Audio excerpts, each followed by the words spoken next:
السلام علیکم ورحمۃ اللہ وبرکاتہ۔ میرا نام قاضی زہیب بن قاضی محمد ظہور ہے اور میں گروپ 3 کا پارٹیسپینٹ ہوں۔ میں آپ لوگوں کے سامنے سورۃ اللہب کی تفسیر بیان کرنے جا رہا ہوں۔ اعوذ باللہ من الشیطان الرجیم، بسم اللہ الرحمن الرحیم۔ تبت یدا ابی لہب وتب ما اغنى عنه ماله وما كسب سيصلى نارا ذات لهب وامرأته حمالة الحطب في جيدها حبل من مسد۔ میں آپ لوگوں کو تفسیر بولنے سے پہلے اس سورہ کا پس منظر بیان کرنے جا رہا ہوں۔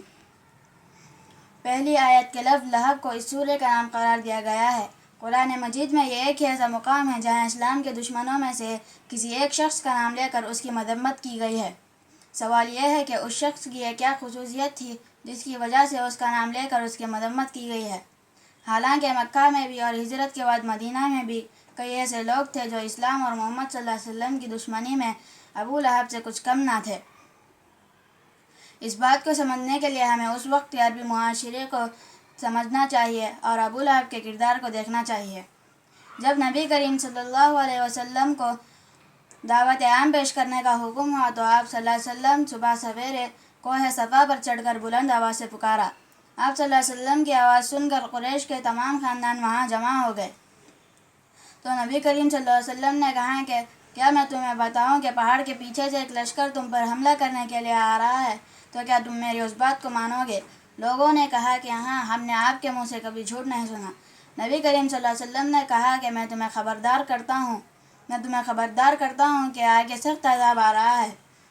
تو نبی کریم صلی اللہ علیہ وسلم کے چچا ابو لہب نے کہا تبت لک، تو ہلاک ہو جائے، کیا تو نے اس لیے ہمیں یہاں پر جمع کیا ہے؟ ایک روایت میں یہ بھی آتا ہے کہ اس نے پتھر اٹھایا کہ نبی کریم صلی اللہ علیہ وسلم کو مارے۔ اب میں آپ کو اس کی تفسیر بتاتا ہوں۔ تبت یدا ابی لہب وتب، ٹوٹ گئے ابو لہب کے ہاتھ اور نامراد ہوا۔ ٹوٹ گیا ابو لہب کے ہاتھ اور وہ نامراد ہوا۔ اس شخص کا اصل نام عبد العزیٰ تھا۔ اسے ابو لہب اس لیے کہا جاتا تھا کہ اس کا رنگ بہت چمکتا ہوا سرخ و سفید تھا۔ لہب آگ کے شعلے کو کہتے ہیں اور ابو لہب کے معنی ہیں شعلہ دار۔ تبت یدا ابی لہب کے معنی بعض مفسرین نے ٹوٹ جائیں ابو لہب کے ہاتھ بیان کیے ہیں اور وتب کا مطلب ہے کہ وہ ہلاک ہو جائے۔ ہاتھ ٹوٹنے سے اور وہی ہوا جو چند سال پہلے اس صورت میں بیان کیا جا چکا تھا۔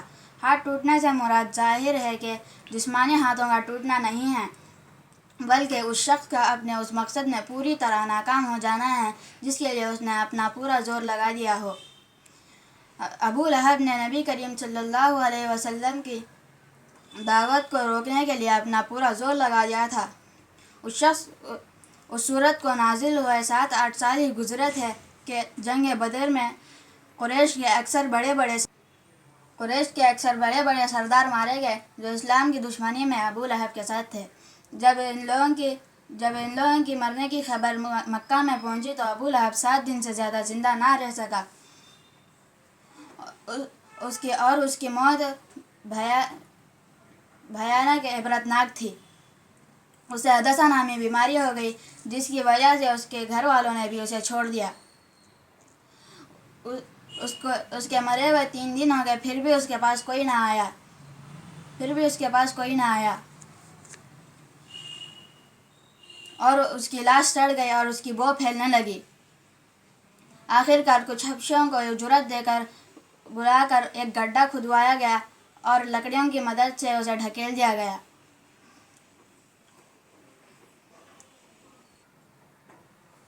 ما اغنى عنه ماله وما كسب، اس کا مال اور جو کچھ اس نے کمایا اس کے کچھ کام نہ آیا۔ ما کسب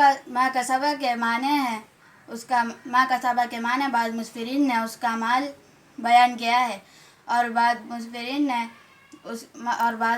نے اس سے مراد اولاد لی ہے، کیونکہ نبی کریم صلی اللہ علیہ وسلم نے فرمایا کہ آدمی کا بیٹا بھی اس کا کسب ہوتا ہے، آدمی کا بیٹا بھی اس کا کسب ہوتا ہے، اور یہ دونوں معنی ابو لہب کے انجام سے مناسبت رکھتے ہیں، اور یہ دونوں معنی ابو لہب کے انجام سے مناسبت رکھتے ہیں۔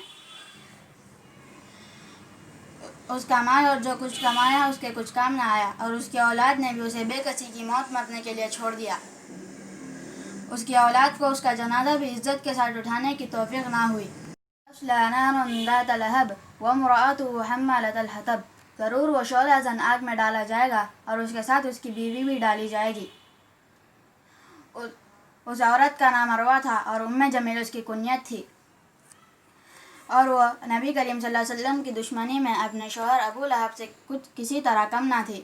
حضرت ابو بکر صدیق رضی اللہ تعالیٰ عنہ کی بیٹی حضرت اسماء رضی اللہ تعالیٰ عنہ کا بیان ہے کہ جب یہ صورت نازل ہوئی اور جمیل نے اس کو سنا تو وہ بہت غصہ ہوئی اور نبی کریم صلی اللہ علیہ وسلم کی تلاش میں نکلی۔ اس کے ہاتھ میں مٹھی بھر پتھر تھے اور وہ نبی کریم صلی اللہ علیہ وسلم کی تلاش میں حرم پہنچی۔ حضرت ابو بکر رضی اللہ تعالیٰ عنہ کے ساتھ محمد صلی اللہ علیہ وسلم بیٹھے ہوئے تھے۔ حضرت ابو بکر رضی اللہ تعالیٰ عنہ نے کہا کہ یا رسول اللہ، یہ آ رہی ہے اور مجھے ڈر ہے کہ یہ آپ کو دیکھ کر کوئی بےہودگی نہ کرے، اور نبی کریم صلی اللہ علیہ وسلم نے کہا کہ وہ مجھے نہ دیکھ سکی گی، اور ایسا ہی ہوا۔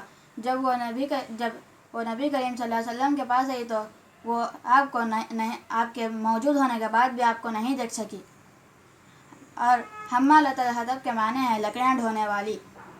ابو لہب کی بیوی فساد پھیلانے کے لیے چغلیاں کھاتی پھرتی تھی، اور وہ رات کو کانٹی دار درختوں کی ٹہنیاں لا کر نبی کریم صلی اللہ علیہ وسلم کے دروازے پر ڈال دیتی تھی، اس لیے اسے لکڑیاں ڈھونے والی کہا گیا ہے۔ عرب میں ایسے آدمی کو جو ادھر کی بات ادھر لگا کر فساد بھڑکانے کی کوشش کرتا ہے تو ایسے آدمی کو بھی لکڑیاں ڈھونے والا کہا گیا ہے۔ اور مفسرین نے آخرت میں اس کا حل یہ بیان کیا ہے کہ وہ لکڑیاں لا کر اس آگ میں ڈالے گی جس آگ میں ابو لہب جل رہا ہوگا۔ فی جیدہا حبل من مسد، اور اس کے گلے میں اور اس کے گردن میں رسی ہوگی۔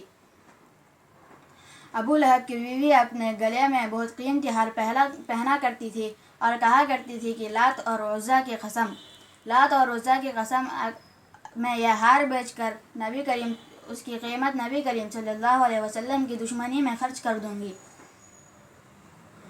جس ہار پر یہ اتنا فخر کرتی تھی، تو اس رائے میں مفسرین کی بہت سی رائے ہیں۔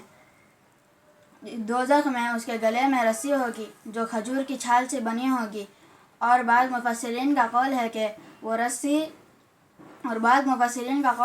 رسی لوہے کے تاروں سے بٹی ہوئی ہوگی۔ آخر میں اللہ تعالیٰ سے دعا ہے کہ اللہ تعالیٰ ہم سب کو ابو لہب کے کردار سے محفوظ رکھے اور اللہ اور اس کے رسول کی اطاعت کرنے کی توفیق عطا فرمائے۔ آمین یا رب العالمین۔ وآخر دعوانا الحمدللہ رب العالمین۔ السلام علیکم ورحمۃ اللہ وبرکاتہ۔ یہ کسویٰ اپنا ہے گلشن خازی کے